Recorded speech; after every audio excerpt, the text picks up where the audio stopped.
Salam, salam sejahtera Bapak Ibu Saudara-saudara. Kita berjumpa lagi. Semoga kita tetap sehat, semangat, dan terberkati. Bapak Ibu, mari kita gunakan waktu ini. Mari kita awali di dalam doa. Kami bersyukur ya Allah. Kami berterima kasih penyertaan Tuhan di hidup kami. Saat ini kami gunakan waktu ini untuk kami menghayati kembali hidup yang telah kami jalani. Di dalam Tuhan Yesus Kristus kami berdoa. Amin. Bapak Ibu Saudara-saudara yang dikasihi oleh Tuhan Yesus Kristus, Roma pasal 6 ayat 14 dan 15 demikian. Sebab kamu tidak akan dikuasai lagi oleh dosa, karena kamu tidak berada di bawah hukum Taurat, tetapi di bawah kasih karunia. Jadi bagaimana? Apakah kita akan berbuat dosa?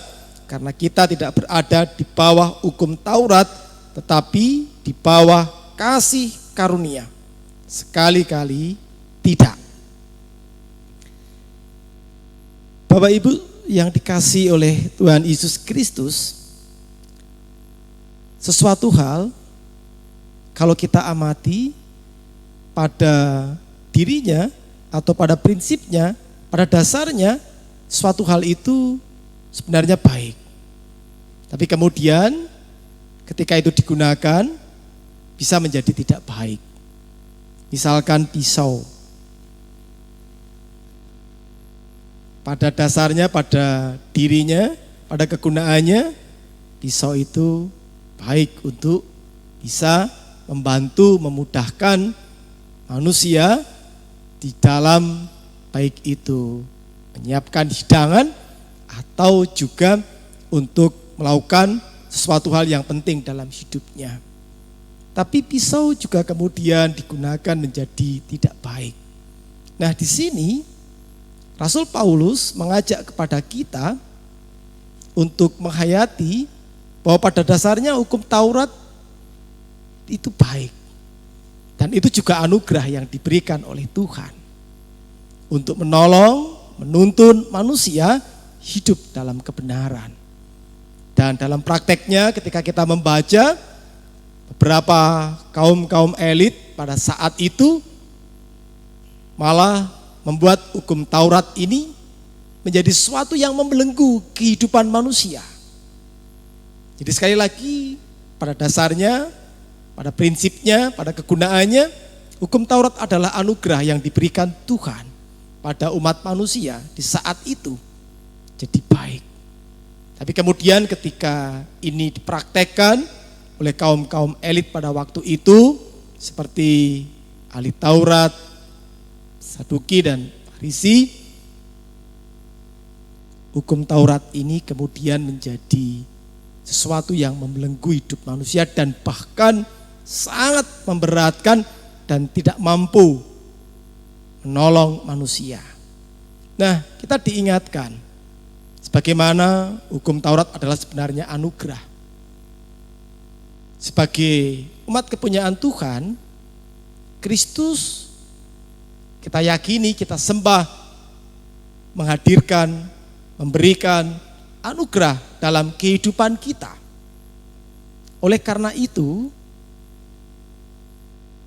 bagaimana seharusnya hidup yang kita jalani ini kita letakkan dalam anugerah yang telah diberikan, dihadirkan, dikaruniakan oleh Tuhan. Yaitu adalah bahwa setiap ciptaan umat manusia itu telah mendapatkan kasih karunia. Kata kasih karunia diulang, tertulis di ayat 14 dan di ayat yang ke-15. Artinya bahwa ketika ini diulang, inilah yang harus kita cermati bersama-sama. Bahwa pada dasarnya sebenarnya hidup kita adalah hidup karena kasih karunia. Oleh karena itu mari kita letakkan hidup kita di bawah kasih karunia Allah. Dengan demikian sebenarnya ketika kita memahami ini, praktek yang kita perlihatkan adalah bukan praktek yang membawa kita untuk berbuat atau menjalani hidup yang tidak menghadirkan cinta kasih. Hidup di dalam dosa.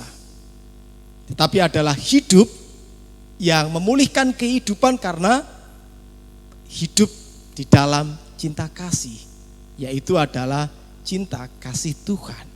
Nah, disinilah ajakan bagi kita untuk selalu bersyukur karena kita telah mendapat kasih karunia. Nah, mari hidup ini kita letakkan di bawah, di dalam kasih karunia yang telah dihadirkan, dianugerahkan oleh Tuhan dalam hidup kita. Dengan demikian berarti mari kita menjaga hidup kita, hati, jiwa, pikiran kita untuk bisa menghadirkan cinta kasih Tuhan.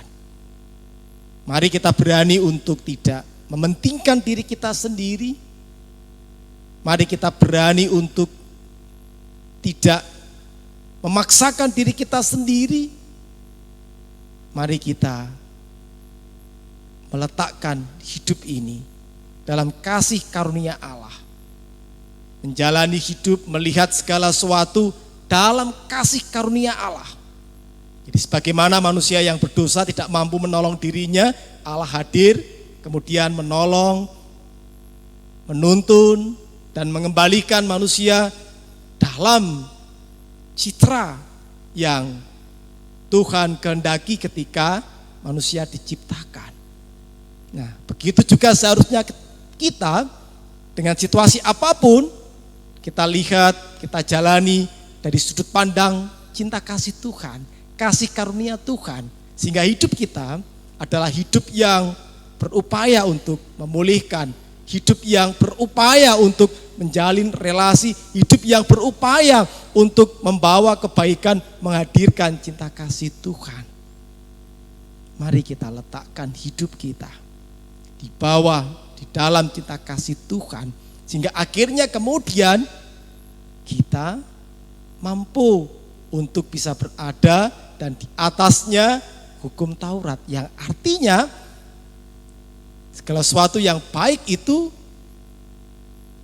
tidak membelenggu kehidupan, tetapi segala sesuatu yang telah dianugerahkan Tuhan baik itu betul-betul juga bisa menjadi baik di kehidupan kita dan dapat kita praktekkan.